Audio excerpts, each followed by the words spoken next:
Selamat datang kembali di Marvel Universe Indonesia bersama saya Admin Y. Dulu kami pernah membahas tentang ras Eternal. Sekarang, dalam video ini kami akan membahas tentang salah satu Eternal, yaitu Ikaris. Dia pertama kali muncul dalam komik Eternals volume 1 isu 1. Ikaris merupakan Eternal yang sangat gigih dan keras dalam melawan Deviant. Dia punya sikap yang tegas dan cenderung kaku. Beberapa Eternal lain yang dekat dengannya diantaranya adalah Makari, Sersi, dan Tena. Awalnya, Ikaris disebutkan terlahir lebih dari 20.000 tahun silam dan termasuk dalam Eternal generasi ketiga. Dia berasal dari Polaria, yaitu kota Eternal yang berlokasi di kawasan Siberia. Para penduduk kota tersebut dipanggil Polar Eternal. Ibu Ikaris bernama Tulain, sedangkan ayah Ikaris bernama Viraco. Saat Ikaris berusia 300 tahun, Tulain meninggal akibat kecelakaan dalam eksperimen teleportasi. Saat Ikaris berusia 1010 tahun, Viraco tewas ketika bertarung melawan cacing raksasa. Sejak itu, Ikaris diasuh oleh pamannya, Falkin, sampai berusia 1500 tahun. Dalam komik Eternals volume 5 mulai dari isu 1 serta Eternals Thanos Rises, konsep keluarga dan generasi Eternal mengalami perubahan atau disebut juga retcon. Dalam konsep yang baru ini, tidak ada Eternal di bumi yang terlahir melalui proses reproduksi. Semua Eternal di bumi termasuk Ikaris diciptakan dalam proses yang sama ketika para Celestial melakukan eksperimen terhadap kera-kera purba. Kalaupun ada hubungan keluarga dan perbedaan generasi di antara para Eternal, itu hanyalah status saja. Sebenarnya Ikaris bukanlah nama asli dari Eternal ini. Nama aslinya tidak pernah disebutkan. Dalam komik Eternals volume 2 isu 5 diceritakan bahwa pada zaman Minoan dia menikah dengan seorang wanita manusia yang berasal dari pulau Kreta di Yunani. Dari pernikahan ini, dia memperoleh seorang putra yang diberi nama Ikaris. Berbeda dari ayahnya, Ikaris muda bukanlah Eternal, melainkan merupakan seorang manusia biasa. Sementara itu, sang ayah sendiri tetap sibuk melawan para Deviant di bawah laut Aegea. Ketika ada waktu, dia membawa Ikaris terbang ke berbagai tempat termasuk ke Olympia yang merupakan kota utama para Eternal. Rupanya, aktivitas terbang membuat Ikaris senang. Dengan dibantu Phastos dan Makari, sang Eternal membuatkan alat terbang berbentuk sayap untuk Ikaris. Tentu saja Ikaris merasa gembira dengan sayap tersebut. Sayangnya, sang Eternal tidak sempat mengajari Ikaris cara pemakaian alat itu dengan benar, sebab dia harus melaksanakan tugas melawan Deviant lagi. Dia melarang Ikaris terbang dan berjanji akan mengajari Ikaris ketika sudah pulang nanti. Ikaris pun terus menunggu. Hari berganti bulan dan berganti tahun, namun sang Eternal tidak pernah kembali. Ikaris mengira ayahnya telah ditangkap oleh monster, jadi dia nekat menggunakan sayapnya untuk pergi mencari sang ayah. Begitu mulai melesat terbang, Ikaris terbawa oleh perasaan senang sehingga tidak berhati-hati.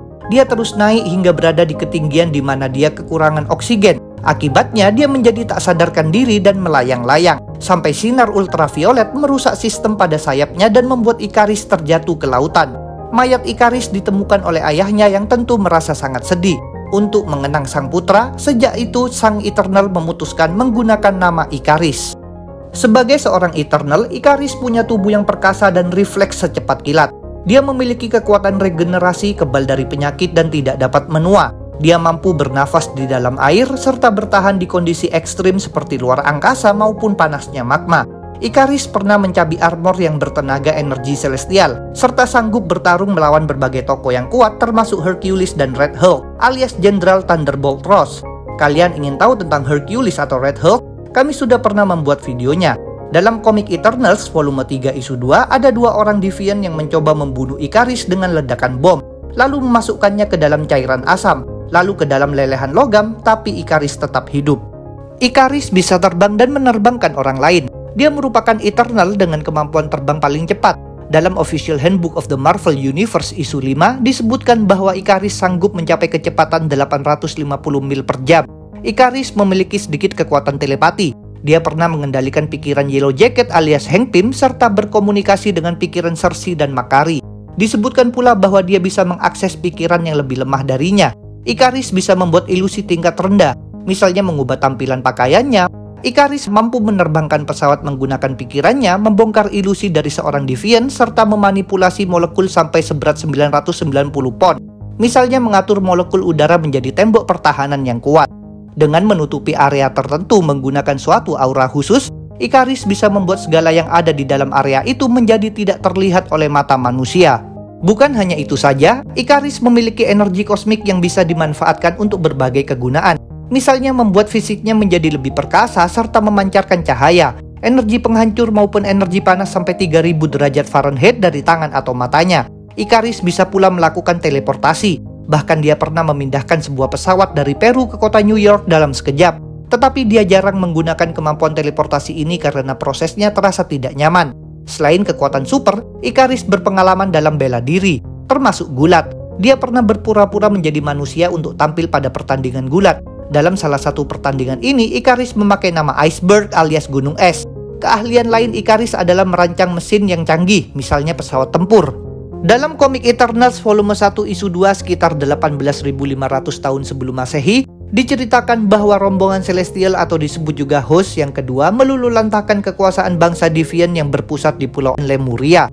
Penghancuran oleh Celestial menimbulkan banjir besar di bumi dan dikenal sebagai Great Cataclysm. Dalam kejadian ini, ada sekumpulan manusia yang berusaha menyelamatkan diri menggunakan satu bahtera kayu yang sangat besar. Di dalam kapal itu juga terdapat banyak jenis hewan. Kapal tersebut dibuat oleh seorang Eternal bernama Utna Pistim. Icarus membantu para manusia tersebut dengan cara terbang memandu mereka menuju puncak satu gunung. Setelah para penumpang dianggap sudah aman, Icarus pun pergi. Orang-orang tentu tak menyadari bahwa mereka telah ditolong oleh Eternal. Mereka mengira bahwa sosok yang terbang itu adalah seekor burung. Dalam komik What If volume 2 isu 29 pada masa modern, Icarus pernah bertarung melawan Black Bolt, sang pemimpin bangsa Inhuman. Kalian ingin tahu tentang Black Bolt? Kami sudah pernah membuat videonya. Ketika itu, Black Bolt sedang mencari lokasi baru untuk Attilan, yaitu kota bangsa Inhuman. Ketika menyadari bahwa Black Bolt bukanlah musuh, Icarus memutuskan untuk membantunya. Dia mengajak Black Bolt ke Olympia supaya bisa bertemu para Eternal lainnya. Begitu mengetahui kebutuhan Black Bolt, para Eternal ikut mencarikan lokasi hingga menemukan tempat yang cocok, yaitu suatu lembah di pegunungan Himalaya. Mereka juga bersama-sama menggunakan kekuatan untuk menggali lubang besar sebagai ruang bagi fondasi Attilan. Pada suatu hari, para Eternal berkumpul untuk membahas persiapan menjelang kedatangan Host Celestial keempat. Kedatangan rombongan Celestial ini merupakan peristiwa yang amat penting, sebab para Celestial akan memutuskan apakah umat manusia berhak untuk terus eksis ataukah harus dimusnahkan. Dalam pertemuan ini, Zuras, sang Prime Eternal alias pemimpin bangsa Eternal, memerintahkan Icarus mempertajam indranya agar bisa merasakan kedatangan para Celestial. Berkat proses penajaman ini, Icarus mampu mendeteksi Celestial dari jarak bertahun-tahun cahaya jauhnya. Dalam komik Eternals volume 1 isu 1 dan 2, ketika Host Celestial keempat akhirnya tiba di orbit bumi, Icarus menyamar sebagai manusia bernama Ike Haris. Icarus memandu seorang arkeolog bernama Dr. Daniel Demian beserta putrinya Margot Demian ke City of Space Gods, yaitu reruntuhan bangunan Inca di pegunungan Andes. Lokasi tersebut pernah didatangi Celestial Host ketiga dan kini akan didatangi oleh Host keempat. Di sana, Icarus mengungkapkan kepada mereka tentang identitas aslinya serta tentang Celestial, Eternal, dan Deviant. Ketika para Celestial telah mulai turun, Icarus membangunkan Ajak, sebab Ajak memang memegang peran khusus sebagai Eternal yang mampu berkomunikasi langsung dengan para Celestial. Selanjutnya, setelah para Celestial tiba di City of Space Gods, Dr. Demian memutuskan untuk tinggal di tempat tersebut karena dia sangat tertarik untuk tahu lebih banyak tentang Celestial. Pada periode ini, Icarus sempat berjuang melindungi umat manusia. Dia melawan robot Hulk yang menjadi hidup dan mengamuk akibat terkena energi kosmik. Selain itu, Icarus juga bertarung menghadapi Deviant bernama Dromedan di jalanan kota New York. Di tengah segala aksi ini, Icarus dan Margot Demian saling jatuh cinta dan menjadi sepasang kekasih. Sayang sekali hubungan mereka berdua berujung tragedi. Status Margot sebagai kekasih Icarus membuatnya diculik oleh para Deviant yang dipimpin oleh Gaur. Margot kemudian dipaksa menjalani proses manipulasi molekul yang bertujuan mengubahnya menjadi seorang Deviant. Di luar dugaan para Deviant, Margot justru meninggal dalam proses tersebut. Kematian Margot tentu membuat Icarus berduka.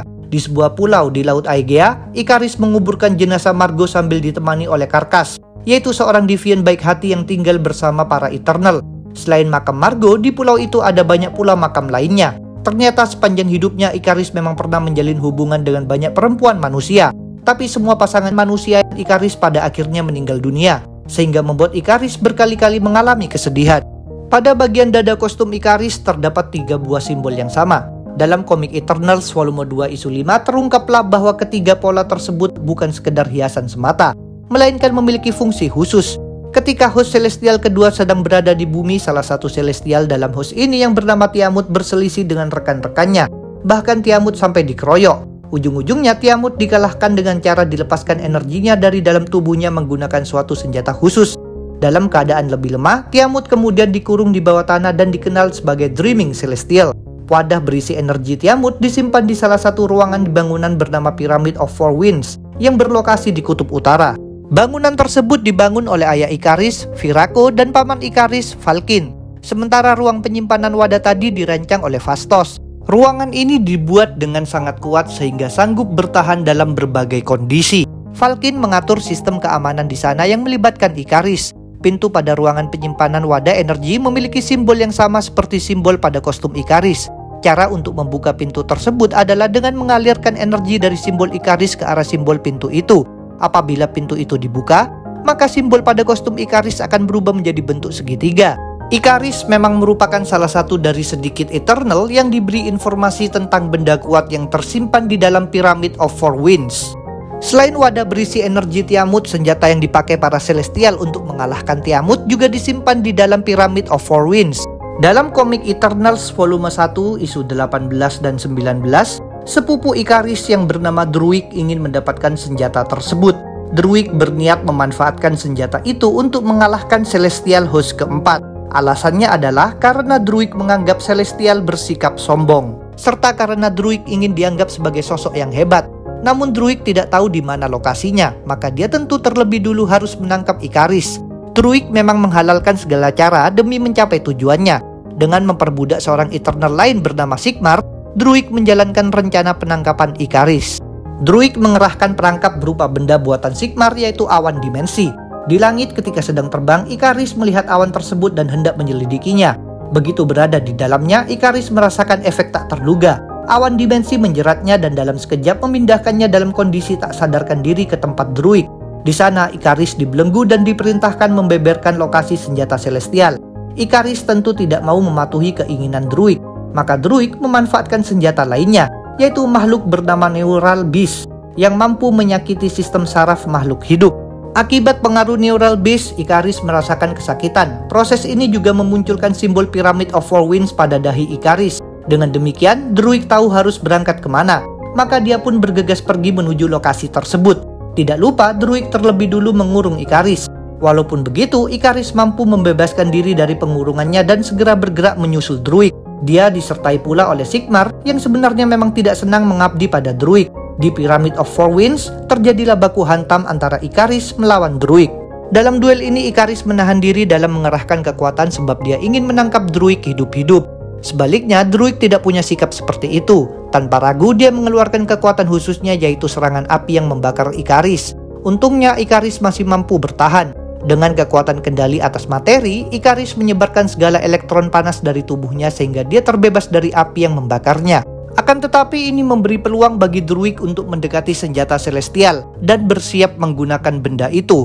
Sekarang Ikaris menyadari bahwa dirinya tak punya pilihan, maka dia memutuskan untuk menembakkan serangan energi yang meledakkan senjata Celestial itu sampai hancur lebur. Karena berada dekat dengan senjata tersebut, Druig ikut terkena ledakan sehingga dia pun musnah. Dalam komik Thor isu 285-292 ketika sedang menyelidiki tempat persembunyian Deviant di bawah kota New York, para Eternal bertemu dengan Thor dan menjadi sekutu. Para Eternal bersama Thor kemudian berangkat menuju Olympia. Di sana Thor membantu para Eternal bertempur menghadapi Odin yang datang menyerbu Olympia bersama para Olympian alias dewa-dewi Yunani. Serbuan ini terjadi akibat perbedaan pendapat antara pihak-pihak tersebut tentang tindakan apa yang harus dilakukan sehubungan dengan para Celestial host keempat. Dalam pertempuran ini, Ikaris berduel melawan Eris, sang dewa perang Yunani. Eris sendiri bersenjatakan kapak tajam yang bisa menembakkan energi. Meskipun menghadapi lawan yang tangguh, Ikaris terbukti lebih hebat. Dia mampu menghindari serangan Eris, sedangkan energi dari mata Ikaris mampu melelehkan kapak Eris. Ujung-ujungnya pukulan Ikaris berhasil menaklukkan Eris. Pada akhirnya konflik ini terhenti sebab Odin tidak tega membunuh Thor dan memilih meninggalkan Olympia, sedangkan emosi Zeus mereda sehingga memerintahkan para Olympian pergi dari sana. Dalam komik Thor isu 300, para Eternal bergabung membentuk penyatuan yang disebut Unimind. Sebagai Unimind, mereka bersama Odin menghadapi para Celestial sebab mereka cemas Celestial akan memberikan vonis yang buruk bagi umat manusia. Atas kelancangan ini, Unimind diserang energi oleh Celestial sampai terpisah, dan para Eternal berjatuhan. Yang lebih parah lagi, Zuras tewas dalam peristiwa tersebut. Karena kematian Zuras, selanjutnya posisi pemimpin alias Prime Eternal diteruskan oleh putrinya, Tena. Dalam komik Eternals volume 2 isu 9, Ikaris merasa bahwa Tena sudah tidak layak memimpin. Tena memang menjalin hubungan cinta dengan seorang Deviant bernama Crow, sehingga Ikaris menganggapnya tidak mampu lagi memprioritaskan ras Eternal. Karena itu, Ikaris nekat menentang kekuasaan Tena. Mereka berdua masuk ke dalam suatu alat khusus untuk mengetahui siapa yang lebih layak memimpin. Begitu proses tersebut selesai, Ikaris keluar dengan keadaan bugar, sedangkan Tena dalam kondisi yang lemah. Ini artinya Ikaris telah merebut posisi Prime Eternal dari Tena. Dalam komik New Eternals Apocalypse Now, diungkapkan bahwa ratusan tahun silam Ikaris pernah bertarung melawan Apocalypse sang mutan. Dalam bentrokan tersebut, Apocalypse sempat dianggap mati oleh Ikaris. Meskipun begitu, anggapan ini sangat keliru. Pada masa modern, mereka berdua kembali berhadapan. Kali ini Apocalypse berniat memicu konflik yang melibatkan umat manusia dengan Deviant. Salah satu caranya adalah dengan memanfaatkan Karkas, yaitu sang Deviant yang baik hati. Apocalypse menculik Karkas, membuatnya bermutasi menjadi monster yang buas dan mengirimkannya untuk mengamuk di kota San Francisco. Demi menghentikan Karkas, para Eternal terpaksa membunuhnya. Sementara itu di orbit bumi, Ikaris bertarung 1 lawan 1 melawan Apocalypse di pesawat sang mutan. Sampai Ikaris membuat satu bagian pesawat itu meledak sehingga mereka berdua terlempar. Seusai kejadian ini, Ikaris memutuskan untuk menampilkan dirinya dan rekan-rekannya ke depan publik. Meskipun begitu, dia tidak memberitahukan jati diri Eternal maupun nama asli mereka, melainkan mengaku sebagai tim superhero baru yang disebut New Breed. Dalam perkenalan ini, mereka juga diumumkan oleh Ikaris dengan nama-nama yang berbeda. Misalnya Ikaris memakai nama Sovereign, Tena sebagai Corona, Cersei sebagai Mesmer, Phastos sebagai Ceasefire, dan lain-lain. Itulah pembahasan tentang Ikaris. Jangan lupa untuk subscribe, like, komen, dan share. Kalian juga bisa bergabung di grup Facebook, like fanpage, serta follow Instagram Marvel Universe Indonesia. Linknya ada di deskripsi. Sampai jumpa lagi dalam pembahasan tentang topik-topik Marvel lainnya.